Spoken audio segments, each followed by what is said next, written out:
soir, au lendemain du débat en anglais, les chefs dénoncent l'amalgame entre discrimination et les lois 21 et 96 du Québec. On poursuit la discussion avec notre panel de candidats.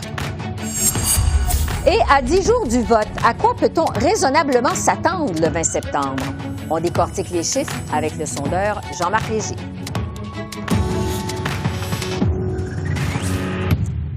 Bonsoir, Mesdames, Messieurs. C'est à l'unanimité que les chefs des principaux partis politiques ont dénoncé aujourd'hui la première question de la modératrice au leader du Bloc québécois pendant le débat en anglais hier soir. L'animatrice a demandé à Yves-François Blanchet pourquoi il appuyait la loi québécoise sur la laïcité et le projet de loi 96 sur la protection du français, deux législations qu'elle a qualifiées de discriminatoires. Voici ce qu'avaient à dire les chefs des partis aujourd'hui, suivi d'Yves-François Blanchet qui leur reproche leur appui tardif. Quand la question a été posée sur la loi 21 hier soir, j'ai été très surpris par le genre d'amalgame qui a été mis là-dedans et j'ai trouvé ça absolument inacceptable et insultant en tant que Québécois. Les Québécois ne sont pas racistes. Je veux dire clairement, l'idée que le racisme systémique ou la discrimination systémique existe dans une province ou un territoire est faux et ça fait mal ou ça nuit à la bataille contre cette sorte de discrimination parce que le racisme systémique et la discrimination systémique existent à travers le pays. Les Québécois ne sont pas racistes. Hier soir, le style de certaines questions était injuste, selon moi. Et on doit avoir un débat sur les idées. Tous les chefs étaient bien figés pendant qu'on insultait généreusement le Québec. Puis un matin, évidemment, ils se rendent compte qu'ils se sont mis dans le trouble. Fait que là, ils inventent des soudaines, de nouveau, passions pour le Québec. Au Québec, le premier ministre François Legault a aussi dénoncé les propos de la modératrice du débat hier soir. Il a soutenu que la nation québécoise était attaquée. J'accepterai jamais qu'on commence à nous donner des leçons puis à prétendre, dans un préambule, que la loi 21 serait discriminatoire, puis d'aller demander au chef du Bloc, là, comment vous faites pour défendre une loi discriminatoire. C'est ce qu'on appelle en anglais là, une question loadée, qui n'a pas de bon sens, qui n'a pas sa place. Et en ce vendredi, je vais poursuivre la discussion sur ce sujet avec notre panel de candidats. Pour les libéraux, Greg Fergus, pour les conservateurs, Luc Berthold, pour le Bloc québécois, Xavier Barsalou-Duval et pour le NPD, Nima Machouf. Bonsoir à vous quatre. Bonsoir. Bonsoir. Bon, je vais d'abord vous demander à chacun d'entre vous, qu'est-ce que vous avez pensé, vous, de cette question de la modératrice au débat d'hier soir, donc débat des chefs en anglais. Xavier Barsalou-Duval, je vais commencer avec vous du Bloc parce que c'est à votre chef que cette question a été adressée. Vous en avez pensé quoi? Bien, vous avez raison, c'est à notre chef que cette question a été adressée, mais je pense que ça allait plus loin que ça. Je pense que c'était une attaque envers l'ensemble des Québécois et des Québécoises, la manière dont ça a été posé, le ton, l'espèce de... En tout cas, pour moi, je ne vous cacherai pas là, que ça a été un choc de se faire traiter de raciste en pleine télévision d'État, au débat national, par une animatrice qui se posait pas avoir de parti pris. Je pense que c'est quand même révélateur d'un climat médiatique toxique qu'on voit au Canada anglais, où le Québec bashing est accepté, est toléré. Et je pense qu'on a des questions à se poser là-dessus. Comme Québécois, on n'est peut-être pas habitué à assister à ça, puis je pense que c'est pour ça qu'on a été autant choqués. Mais il faut se poser la question, comment ça se fait que c'est la perception qu'on a de nous au Canada, puis comment ça se fait qu'on est le traitement médiatique qui ressemble à ça. En tout cas, moi, ça m'a vraiment jeté à terre et je pense que ça va prendre des excuses de la commission des débats par rapport envers les Québécois, pas seulement envers Yves-François. Et ça va être important parce que puis il y a aussi toute la réaction des autres chefs qu'on a vu qu'il n'y a pas eu de réaction. Je veux dire, les autres partis ont laissé ça faire, ont laissé ça aller. Il n'y a personne qui a défendu les Québécois. Il y a juste Yves-François Blanchet qui s'est tenu debout. En fait, il y a eu des réactions aujourd'hui. Greg Fergus, justement, votre chef, M. Trudeau, a jugé aujourd'hui que ces propos-là étaient insultants, même si, comme on sait, il est en désaccord avec la loi 21 sur la laïcité au Québec. Votre avis à vous là-dessus, sur cette question de la modératrice? Mais tout comme mon chef, je vais être très limpide. C'était une question déplacée et elle avait complètement tort. J'ai vécu toute ma vie au Québec. J'ai élevé ma famille ici. Je suis québécois. Jamais je vais traiter les Québécois ou le Québec comme raciste. C'est une question lourde de sens et préoccupante à entendre. Et moi aussi, j'étais en bas de mon siège quand j'ai entendu ça hier. Écoutez, en tant que président des caucus des parlementaires noirs, je me suis battu contre la haine et contre le racisme systémique. Le racisme systémique qui existe partout au Canada, qui existe dans tous les domaines qu'on peut imaginer. Mais de traiter les Québécois ou les Canadiens comme des racistes, mais ça n'a pas de bon sens. C'est insultant, puis je suis d'accord que Mme Crow devrait présenter ses excuses. Luc Berthold, des conservateurs. Écoutez, c'est inacceptable. Les deux bras m'ont tombé hier quand j'ai entendu cette question-là. J'espérais que M. Blanchette réagisse fortement comme il l'a fait. Et aujourd'hui aussi, M. Auto a dénoncé cette situation-là. C'est inacceptable. Écoutez, quand la modératrice d'un débat fait plus la nouvelle que le débat des chefs lui-même, c'est signe qu'il y a un grave problème de la manière dont ce débat-là a été mené hier. Et malheureusement, ces propos-là doivent être effectivement condamnés de vive voix. On a vu M. Legault le faire il y a quelques heures à peine. Et je pense que c'est ce qu'il faut faire, dénoncer ce genre de propos qui disent que les Québécois sont racistes parce que les Québécois prennent des décisions sur la protection de leur langue, de leur culture. C'est totalement inacceptable. C'est pourquoi c'est important que les gouvernements à Ottawa respectent les décisions du gouvernement du Québec sur des sujets comme ceux-là. On a eu une démonstration très claire hier. Nima Machouf, votre chef, M. Singh, juge, on sait, la loi 21 discriminatoire. Mais qu'est-ce que vous avez pensé, vous, de cet amalgame qu'a fait la modératrice avec la loi 96? Oui. En fait, la façon dont la question a été formulée était problématique et elle laissait entendre en quelque sorte que peut-être les Québécois étaient racistes, ce qui est totalement faux et inacceptable. Mais elle a parlé de lois discriminatoires. Et des lois discriminatoires et des lois sexistes, on en a au Québec et on en a partout à travers le Canada. Et c'est justement contre cette discrimination qu'il faut qu'on lutte et tous ensemble. Le racisme systémique existe. Mais quand, par exemple, probablement qu'elle faisait référence à M. Legault, qui ne veut absolument pas reconnaître le racisme systémique. Quand on ne veut pas reconnaître le racisme systémique, c'est parce qu'on veut cacher une partie du problème. Et je pense que si on veut faire partie des solutions, il faut le reconnaître qu'il y a du racisme systémique, que le racisme vienne du Canada envers le Québec, ou vienne du Québec envers ses minorités, ou vienne d'Alberta envers ses minorités, peu importe. Il faut le combattre et il faut qu'on le fasse ensemble. Parce que jamais on ne réussira à combattre le racisme systémique si on n'est pas tout le monde sur le même accord et tout le monde d'accord sur les principes.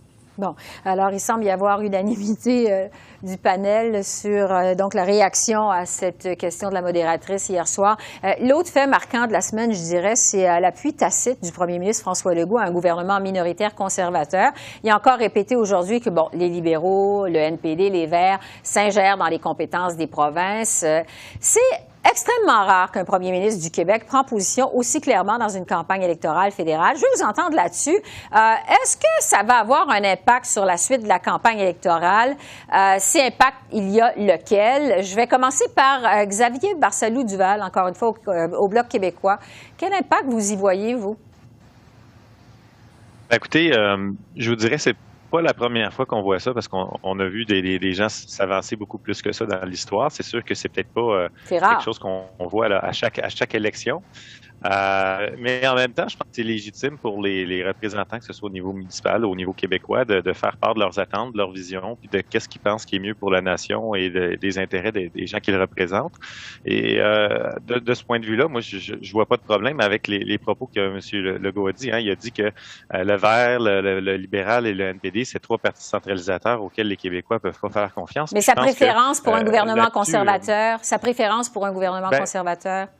Ce que je vous dirais, j'ai pas. Moi, ce qu'on pense, notre préférence, on l'a dit, c'est pour un gouvernement minoritaire, qui soit conservateur, qui soit libéral. Et je pense que la meilleure façon, si on va avoir un gouvernement minoritaire, c'est d'envoyer une forte délégation du Bloc québécois à Ottawa. Alors là-dessus, je pense qu'on peut très bien s'entendre. Greg Fergus, pour les libéraux, parce que, bon, c'est les libéraux qui sont en avance au Québec, est-ce que vous pensez que ça va avoir un impact sur le reste de la campagne au Québec, cette position de M. Legault? Honnêtement, je ne peux pas m'avancer si ça va avoir un impact. Je vais laisser cette prise de bec entre M.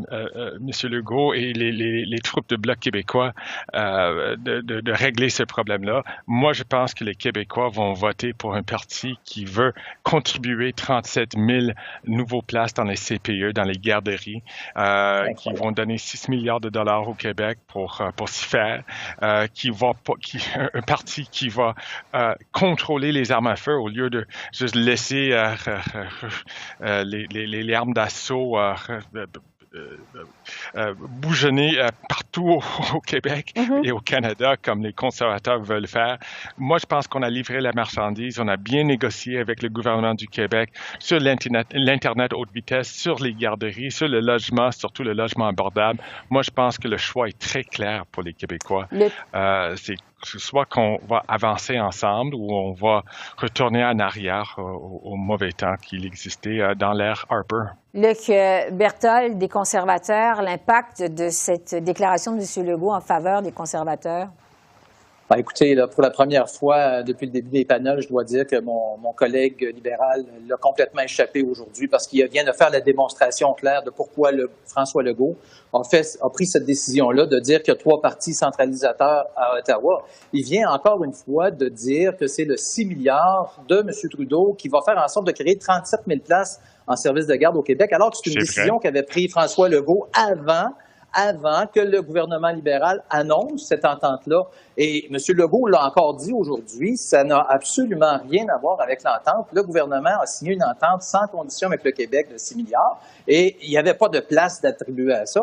Et c'est exactement ce que dénonce M. Legault quand il dit qu'il y a 3 partis centralisateurs qui veulent imposer des règles, des conditions, s'accaparer des réalisations du Québec et ne pas respecter le champ de compétences des provinces. Quand j'entends M. Fergus, je dois dire que M. Legault a raison de craindre un gouvernement libéral qui va en faire de plus en plus pour s'ingérer dans les compétences du Québec, qui va en mettre de plus en plus de conditions pour verser des sous. Puis quand il va le faire, ben, il y aura toujours des conditions cachées, puis ils vont essayer de s'attribuer des mérites qu'ils n'ont pas, parce que c'était une décision qui avait déjà été prise. Le ministre Lacombe l'a dit lui-même ce matin aussi que ces places-là allaient être créées avec ou sans le 6 milliards d'Ottawa, puis c'était pas l'argent d'Ottawa qui faisait une différence. Avant d'aller à Nima Machouf, Greg, voulez-vous répliquer à Luc Berthold?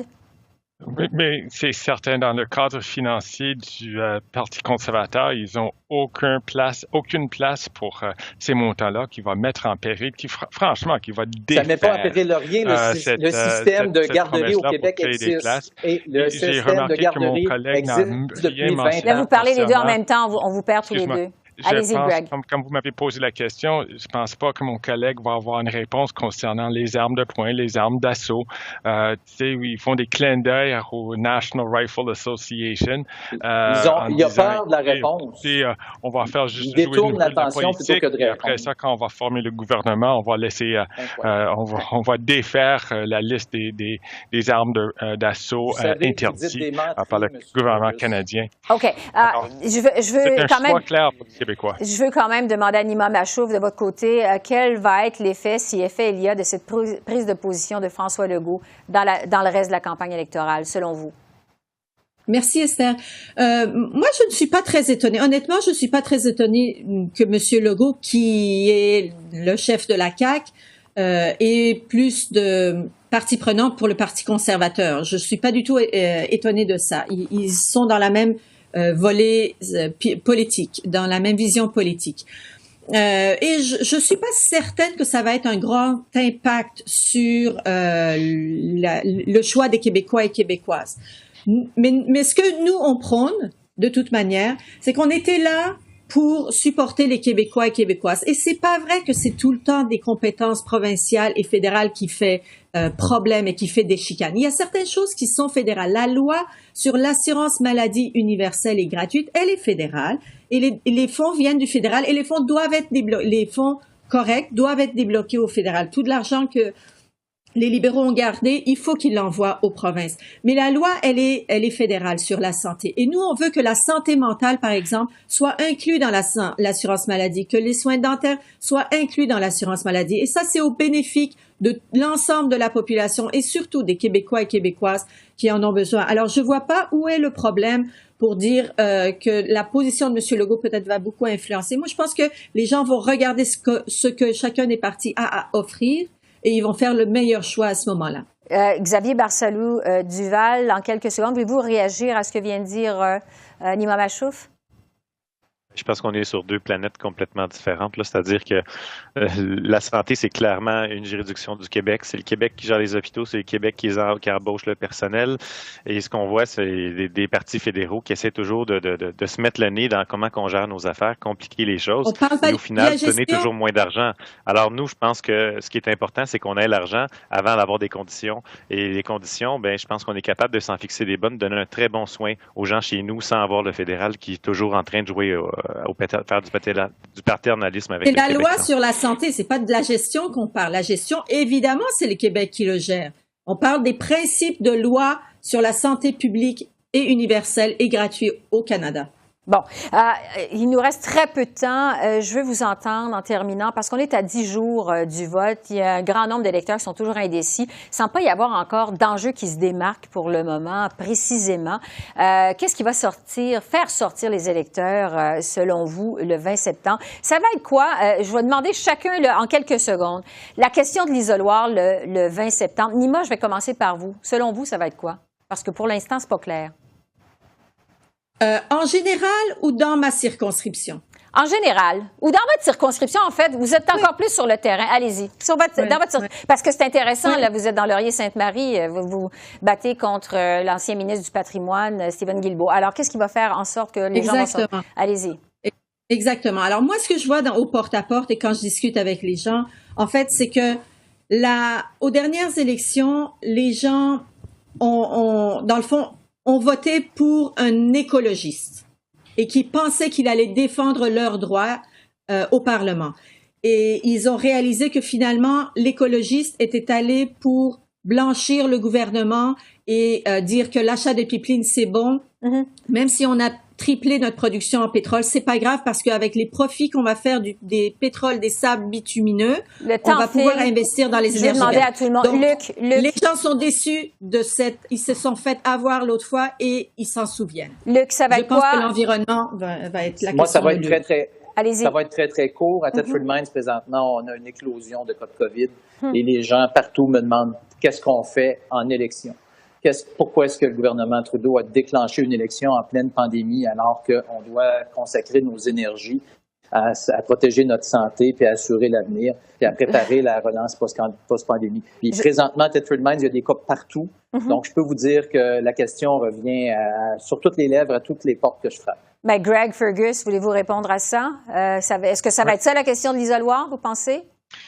Pour moi, la question de l'isoloir va s'entourer tout autour de la question de les décisions qu'on va prendre maintenant, soit que c'est l'environnement, l'accès aux armes à feu, relance économique, le droit de l'avortement, tout ça, ça tourne autour de la question, est-ce qu'on veut avoir un Québec ou un Canada progressiste? Alors, Xavier, ou est-ce qu'on veut aller faire un retour en arrière? Puis moi, je pense que ça va être la question dans l'isoloir. Xavier Barsalou-Duval, en quelques secondes, selon vous. Oui, je dirais que je suis d'accord avec M. Berthold sur la question de comment ça se fait qu'on est en élection. Les gens qui ont commencé à voter par anticipation aujourd'hui, puis ils posent encore la question au porte-à-porte quand on va voir les gens.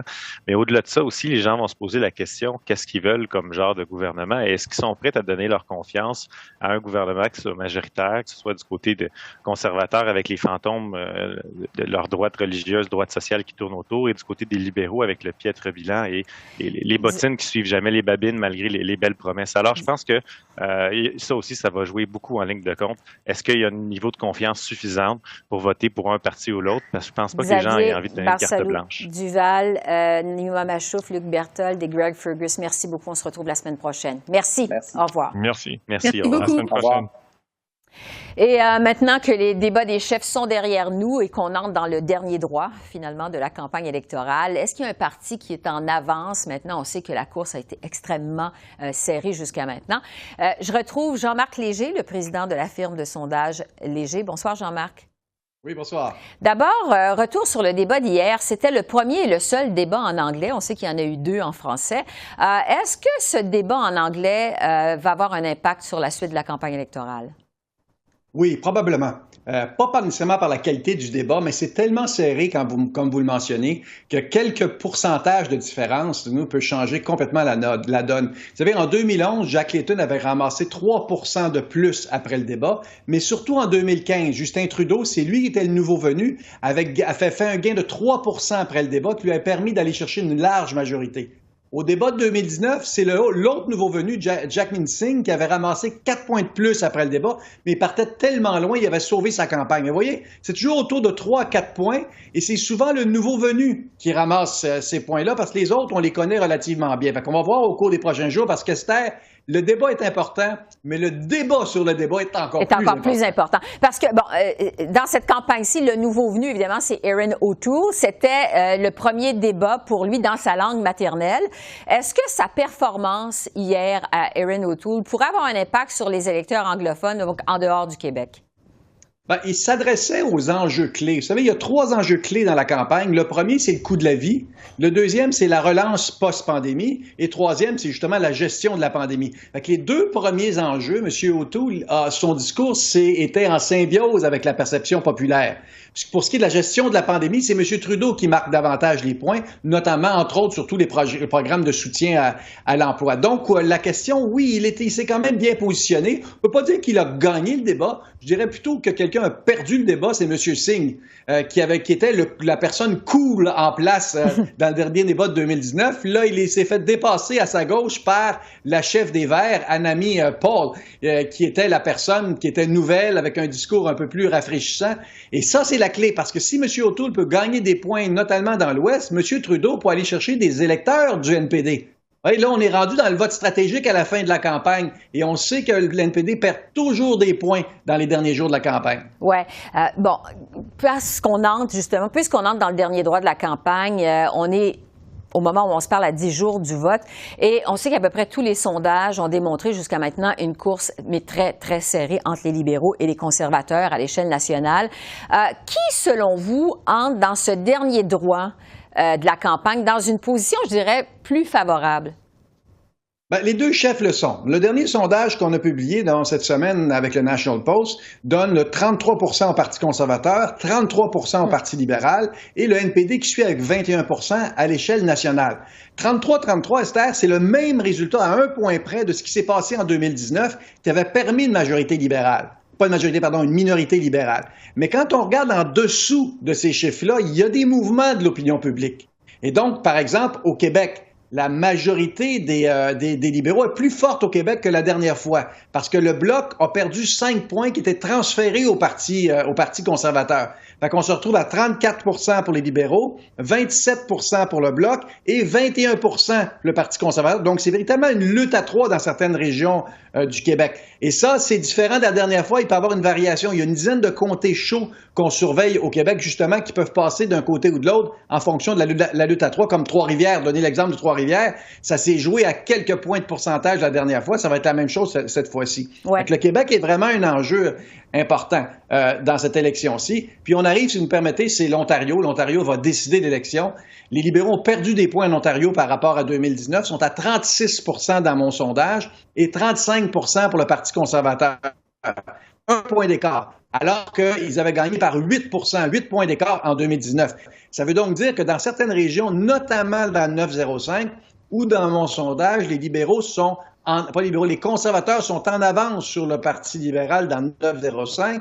Ça veut dire décompter. Donc, s'il y avait élection aujourd'hui, Esther, on aurait un gouvernement minoritaire libéral, mais qui serait encore plus minoritaire qu'il l'était la dernière fois. C'est pour ça que c'est serré. Bon, je veux revenir sur la bataille du Québec avec vous, Jean-Marc, parce que, cette semaine, il y a eu, entre autres, cette sortie de François Legault, le premier ministre du Québec, en faveur des conservateurs. Quel impact ça pourrait avoir, cette sortie de M. Legault, en faveur des conservateurs sur la suite de la campagne électorale au Québec?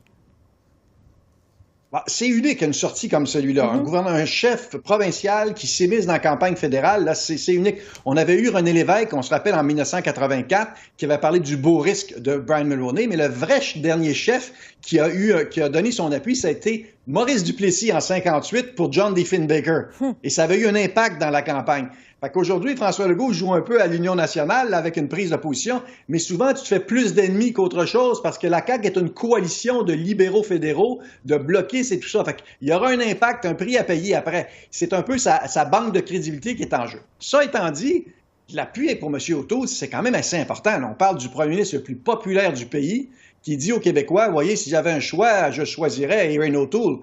C'est quand même majeur. Ça donne un peu d'air frais à M. O'Toole qui n'avait pas très bien performé au deuxième débat en français, qui avait perdu un peu le momentum. Là. On va voir. C'est certain que le Parti conservateur va aller chercher plus de votes qu'avant l'intervention de M. Legault. Est-ce que c'est 0,5% ou 5%? Ça, on ne peut pas le dire encore. On va le voir d'ici certainement le 20 septembre. Jean-Marc, sur la question de l'isoloir maintenant.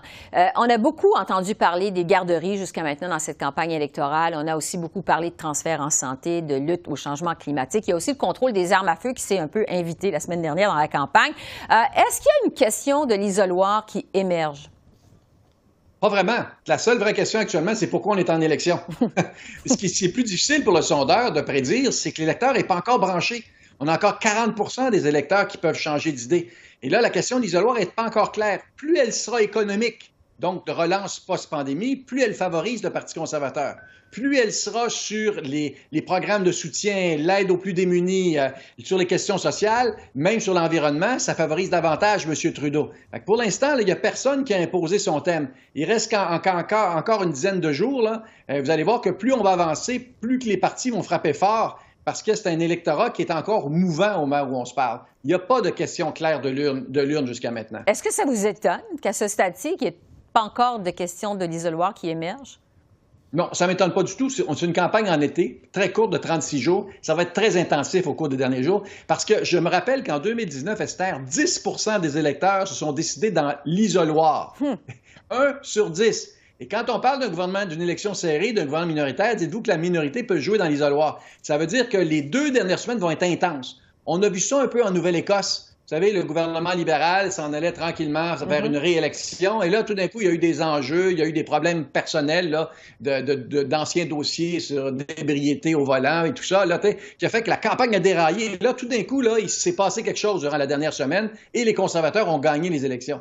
Bien là, le danger, c'est que justement ça, là, il y a une dynamique d'électorale de fin de campagne qui risque d'être très, très intensive parce qu'on sort des vacances. Et là, on se dit, bon, il faut faire un choix, là. Est-ce que je veux continuer ou je veux changer? Et ça rend la fin de la campagne très intéressante. Jean-Marc, un mot sur le Parti populaire du Canada de Maxime Bernier. On le sait, bon, c'est une formation qui rassemble des anti-vaccins et des anti-mesures sanitaires là, en période de pandémie. C'est des gens qui ont été très visibles. Est-ce que, en fait, quand on regarde certains sondages, le Parti populaire semble en progression au pays. Est-ce que ça pourrait venir brouiller les cartes pour les conservateurs? Oui, ben, c'est-à-dire, dans nos sondages, sont autour de 3 à 4 à chaque sondage depuis le début. Là, fait qu'il y a quand même une base du PPC qui existe. Certains d'autres sondeurs parlent de 8 à 10 C'est pas ce que je mesure, là, parce que 8 à 10 c'est la révolution. Là. On est dans un autre univers. Là. Bon, fait que, donc c'est pour ça que je suis un peu sceptique à cet égard-là, surtout que ces gens-là, ce sont des gens anti-système. Et souvent, ils vont même pas voter à la fin. Fait que c'est le problème. Oui, il y a une sympathie des anti-vaccins vers M. Bernier. Est-ce que ça se transforme en vote? Ça, c'est une autre question que j'hésite à ce moment-ci. Mais 3-4 d'une élection serrée, ça peut faire la différence. Ce qui est un peu bizarre, c'est qu'ils ne vont pas nécessairement chercher des votes chez les conservateurs. Ils vont chercher chez les marginaux. Donc, de l'extrême gauche à l'extrême droite. Là, des gens, dans le fond, qui veulent contester l'establishment. Et ça fait donc qu'en bout de ligne, on ne sait pas trop l'impact final que ça va avoir lieu. Mais les tiers partis là, font toujours beaucoup de bruit dans une campagne. Vous savez, c'est une minorité qui est très bruyante, mais que la majorité silencieuse décide à la fin de la campagne. Donc, on va évidemment voir ça dans les prochains jours. Jean-Marc Léger, président de la firme de sondage Léger, merci beaucoup de ces lumières. J'espère avoir l'occasion de vous reparler la semaine prochaine parce qu'on va être encore plus près du vote. Ça va être encore plus... Exact, ça bouge. Une élection commence toujours sur les chiffres, les bilans, les statistiques, puis ça se termine dans l'émotion. Là, on arrive dans la partie émotive de la campagne. Alors, on s'en reparle la semaine prochaine, j'espère. Merci beaucoup. Au plaisir. Au revoir. Bonne fin de semaine. Merci. Bye-bye. Alors voilà, c'est comme ça qu'on a vu l'essentiel de ce jour 27 de la campagne électorale au pays. Esther Bégin qui vous remercie d'être à l'antenne de CEPAC, la chaîne d'affaires publiques par câble. Je vous souhaite une excellente fin de semaine et je vous retrouve lundi. Au revoir.